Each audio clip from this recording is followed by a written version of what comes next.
Hey, Micah here with your cap-off video for week 2 of my SEC blog.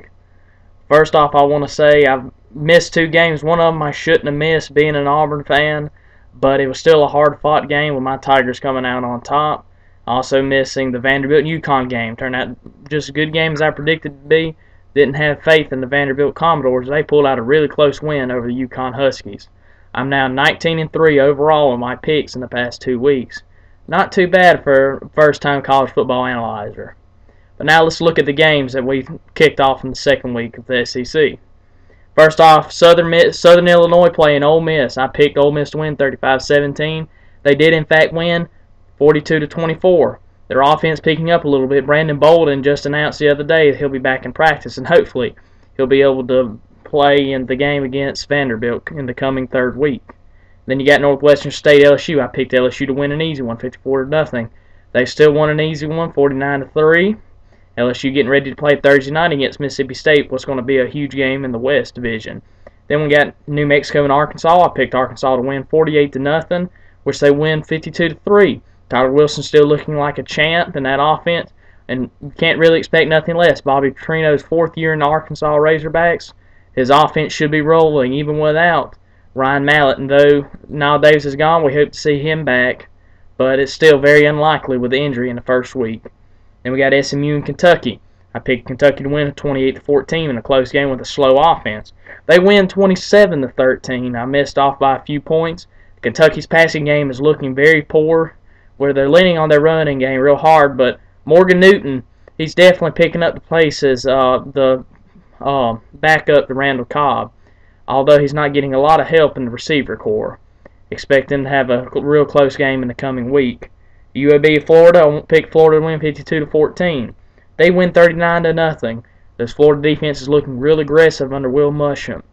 And Charlie Weiss, what he's doing with the offense. John Brantley starting to look like a star in this new pro offense. Although Florida's not really had a challenge since the beginning week, Florida's going to have their first challenge coming against Tennessee in the next week. Then we got Tennessee and Cincinnati. I picked this to be an offensive shootout where Tennessee wins 42-31. They win 45-23. Tyler Bray, definitely All-American material in his second year as a college football player. The running game is looking slow, and Derek Dooley is really emphasizing on this running game coming into their next game against Florida.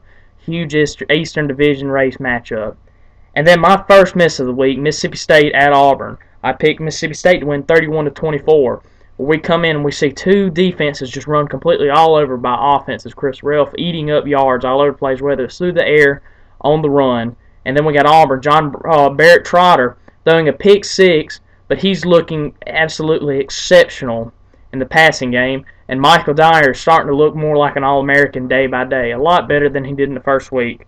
Auburn makes a goal line stand and wins 41-34. And Jordan Hare, and they go on to take Clemson in Death Valley this weekend. And then we got my second miss, UConn and Vandy. I picked UConn to win 35-24. Vandy ended up winning 24-21 in a real tight one. Larry Smith and Warren Norman, just very underrated players in the SEC. This Vanderbilt team is looking really good like they did a few years ago where they went to a bowl game. They can go 3-0 this week against Ole Miss. You expect them to be in a bowl game and expect them to upset a big-time SEC team. And then Bama and Penn State. I picked Bama to win 21-14. They ended up winning 21-11. This defense is for real. Offense is a little slow. A.J. McCarron solidified his position as the starting quarterback over Phillip Sims. A.J. McCarron, they got an easy one against North Texas where they're going to focus on goal line defense and getting that offense up. But the way they play right now, if you don't score on this Alabama defense, and this offense to score on you, there's no chance you'll be able to beat Alabama. And then South Carolina and Georgia. I picked South Carolina to win 24-10. With 2 late scores in the last few minutes of the game, South Carolina wins 45-42. Jadavon Clowney, all the hype you heard coming into the season is true.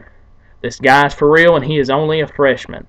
Marcus Lattimore, Ashlon Jeffrey, Stephen Garcia, this team has what it takes to go undefeated and go back to the SEC championship game. Georgia 0-2. Mark Richt, heavily under fire. They got an easy one against an FCS school where they'll take a lot of stress out. But Georgia, he's got to win a lot more games if you expect to see Mark Richt come back and coach next year. Well, this is Micah Had some personal problems here at home. I won't be able to produce my videos with my producer Forrest Proctor like I did in the past few weeks. I'll just be making the videos and airing them straight unedited onto the internet. But next week I should be up, back and running. This is Micah Brockway signing off. SEC.